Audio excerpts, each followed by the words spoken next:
Halo semuanya pecinta manhwa, tanpa panjang lebar lagi Mimin akan langsung saja melanjutkan cerita sang kesatria kematian pendosa terburuk sepanjang sejarah kembali ke masa lalu menebus dosanya.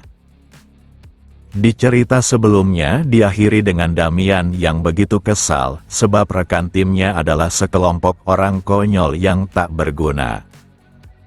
Sementara itu Adam tak bisa menghentikan tawanya akan hal menarik yang baru saja terjadi. Dia juga meminta sang kesatria pelindung keluarganya tidak kaku begitu dan dia juga pasti tertarik pada bangsawan seperti Damian, bahkan merasa sedikit diremehkan. Semua itu dikarenakan Adam menawarkan Himmlik yang merupakan kesatria pelindungnya untuk melatihnya, tapi dia malah menolaknya dengan memilih latihan sendiri, menunjukkan kepercayaan dirinya yang begitu tinggi. Hal itu membuat Adam Goldpick tak hentinya tertawa, karena banyak kesatria yang mengemis untuk dilatih oleh Himmlik, tapi dia malah mengabaikannya tanpa memikirkannya sedikit pun. Kemudian dia menanyakan pendapat Himmlik tentang sosok seperti Damian. Sejauh ini Himmlik tidak memungkiri jika Damian adalah anak muda berbakat meskipun dia berasal dari kalangan bangsawan dengan mampu menggunakan mana dalam waktu singkat untuk membalik serangan Horwit yang seharusnya melubangi tubuhnya, dan tindakan itu bukanlah sesuatu yang bisa dilakukan sembarangan orang. Saat Adam menanyakan pendapatnya tentang hasil duel yang sebentar lagi akan terjadi, maka Himmlik belum bisa menentukan hasilnya sebab keluarga Leon Blume bukanlah lawan yang mudah. Duel ini melibatkan 3 peserta dan kemenangan akan ditentukan oleh pihak yang memenangkan 2 pertandingan, jadi satu perwakilan cukup mustahil mengalahkan 2 lawan karena dia pasti sudah tidak berada dalam kondisi terbaiknya. Adam membenarkan hal itu, maka dia berharap kesatria yang dipilihnya berlatih dengan baik, dan Himmlik menjawab jika para kandidat itu sedang berlatih keras belakangan ini. Di sisi lain Damian benar-benar tak menduga adanya variabel yang akan menjadi masalah besar. Walau mengesampingkan kekonyolan mereka, tapi bentuk fisiknya saja cukup buruk dan hanya bagus dalam beberapa hal, sehingga dengan tingkat kemampuan tersebut maka pihaknya pasti akan kalah oleh perwakilan keluarga Leon Blume. Meski ini sedikit merepotkan, tapi Damian merasa harus ikut terlibat agar semuanya dapat berjalan dengan baik. Lalu Damian mendekat sambil memanggil mereka 3 berandal yang tak berguna. Ucapan itu membuat mereka marah sebab Damian berani mengatakan hal seperti menunjukkan mereka sedang diremehkan, bahkan Damian menantangnya untuk sparring. Bermon tertawa sambil memuji keberanian seorang bangsawan yang menantang mereka setelah melihat skillnya dalam tempat latihan ini, tapi Bermon akan menghargainya dan akan menjadi lawan pertamanya. Hanya saja Damian tidak ingin membuang waktunya dan meminta mereka untuk maju sekaligus demi menunjukkan perbedaan kekuatan yang seharusnya. Tak hanya itu, dia bahkan akan memakai beberapa pemberat di tubuhnya lalu menghajar ketiga orang konyol di hadapannya. Bermon serta kedua rekannya merasa sangat diremehkan dan mereka juga belum pernah menemukan orang yang sangat sombong seperti Damian. Dia tahu jika menyerang secara keroyokan melanggar aturan kode etik, tapi mereka tidak punya pilihan jika Damian sangat menginginkannya. Maka dari itu mereka membuang senjatanya dan akan memukulinya dengan kedua tangannya sendiri hingga dia memohon ampun. Meski begitu Damian tampak sangat bosan sebab serangan serta kecepatan mereka benar-benar terlihat jelas oleh kedua matanya. Seketika Bermon sudah tergeletak di lantai dan dia baru saja terbangun dengan penuh kebingungan. Dia tak mengerti apa yang terjadi dan bagaimana dia berbaring di tempat latihan.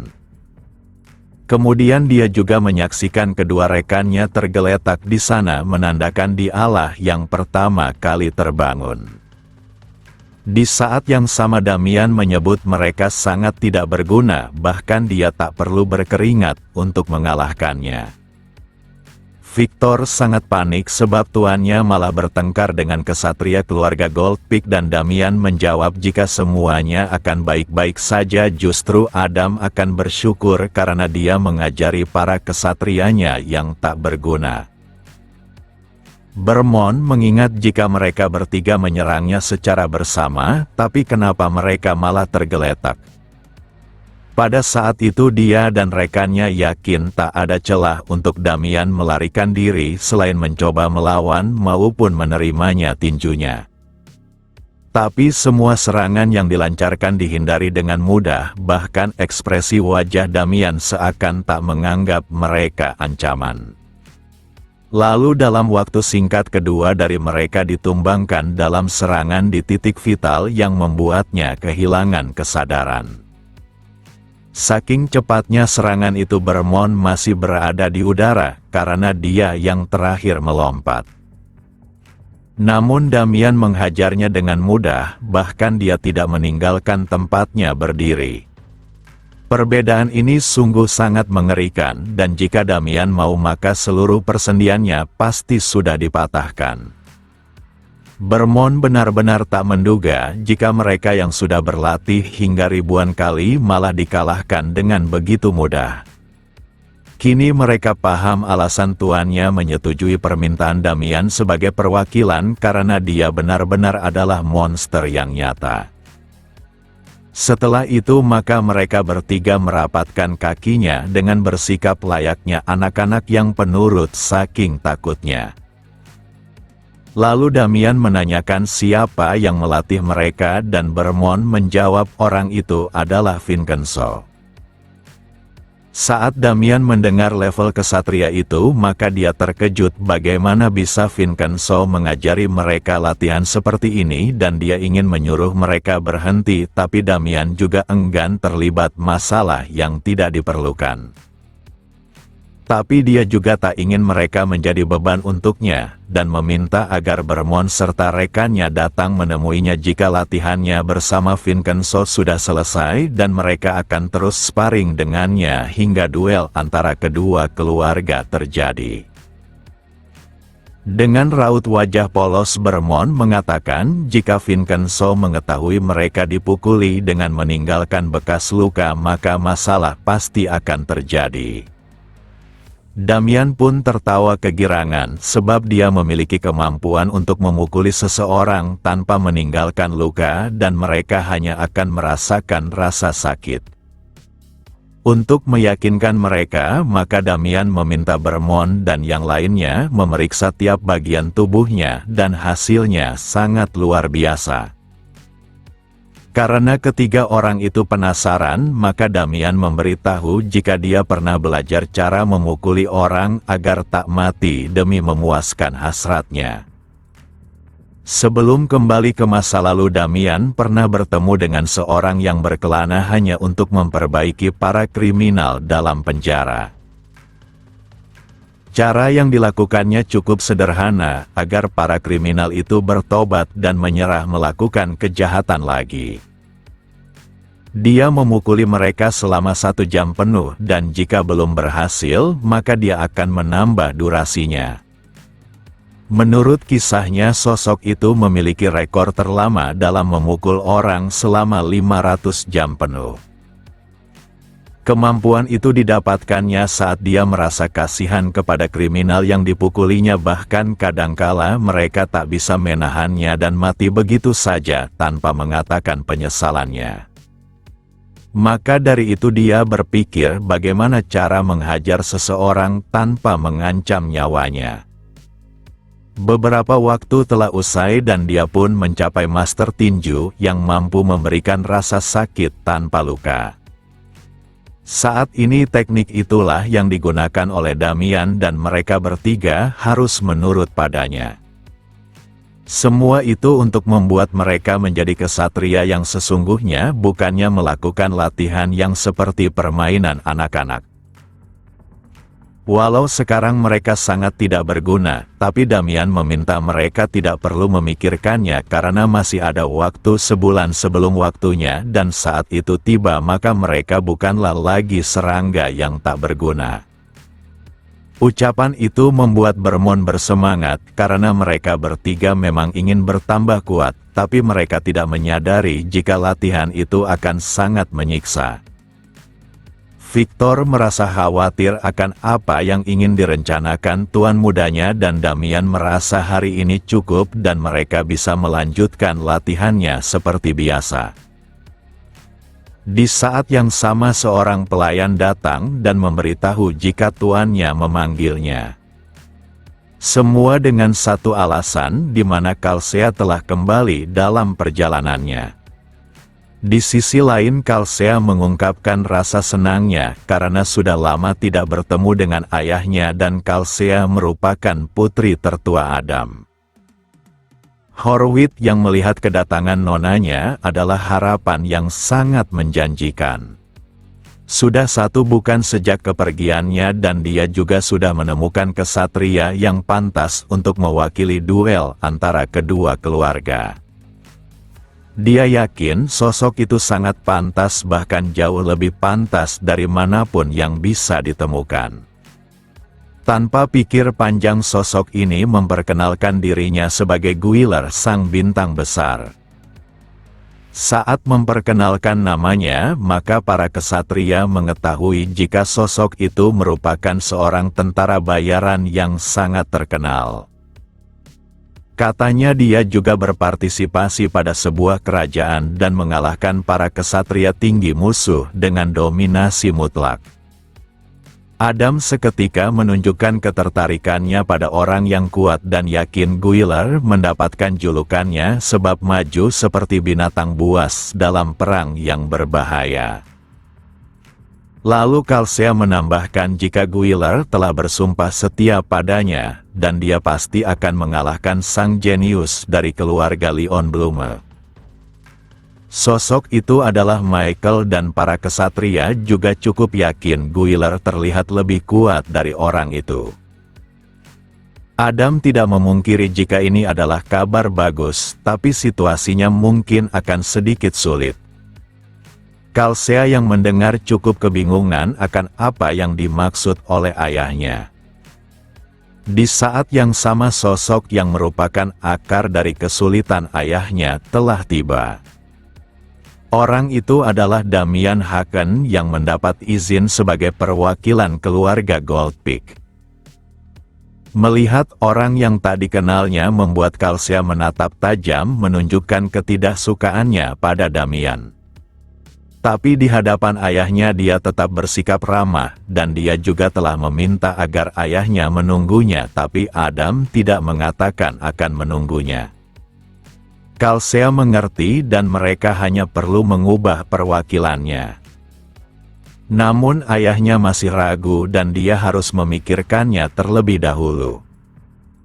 Seketika Calcea sangat emosional dan menganggap ayahnya pasti keliru, sebab dia tidak pernah mendengar nama orang di belakangnya menunjukkan dia tidaklah berguna. Memilih kesatria bayaran seperti Guiler adalah langkah yang tepat dibandingkan orang yang tak bernama. Lalu Guiler bahkan tersenyum licik pada Damian seakan sedang mentertawakannya. Setelah melihat orang di depannya, maka Damian cukup mengingatnya. Adam tidak memungkiri Guiler pastinya kuat, bahkan memiliki nama yang cukup besar akan tetapi Damian telah membuktikan kemampuannya dengan memblokir serangan pamungkas Horwitz. Calcea menganggap ayahnya hanya tak ingin mengakui kemampuannya yang berhasil membawa orang yang pantas dan malah mengabaikannya. Baginya ayahnya selalu memperlakukannya dengan buruk baik dia dan ibunya. Kemudian Calcea meminta maaf sebab dia masih lelah hingga mengucapkan kata yang tidak seharusnya. Hanya dengan melihat pertemuan ayah dan anak ini maka Damian yakin mereka memiliki dendam masing-masing. Karena situasinya sudah tidak menyenangkan, maka Adam meminta putrinya untuk istirahat saja dan dia akan memikirkannya. Di saat yang sama Guiler malah tertawa dengan sangat keras meski sedang berada di hadapan Adam. Menurut Guiler tak ada yang perlu dibicarakan maupun dipikirkan karena baik dirinya dan bocah itu adalah seorang pria. Ketidaksopanan itu membuat Himmlik tidak suka, tapi Adam memintanya untuk tetap tenang. Jika seorang pria berseteru maupun ingin memperebutkan sesuatu, maka yang terkuat adalah sosok pantas. Kalsea yang mendengar itu cukup kesal karena dia sudah memperingatkan agar Guiler tidak perlu berbicara. Tapi ayahnya berpikiran jika hal itu mungkin akan menarik dan yang dikatakan oleh Guiler tidaklah salah. Damian dapat menduga jika Adam saat ini sedang berniat mengujinya. Seketika Damian tersenyum licik dan merasa yang kuat seharusnya menjadi perwakilan, tapi dia ingin menyelesaikannya secepat mungkin. Maka dari itu dia ingin menentukan segalanya dengan adu kekuatan di tempat ini tanpa membuang waktu di tempat pelatihan. Siapapun yang melihat tindakan ini pastinya menganggap jika Damian sudah kehilangan akal, sebab dari segi pengalaman maupun fisik Guiler terlihat jauh lebih unggul.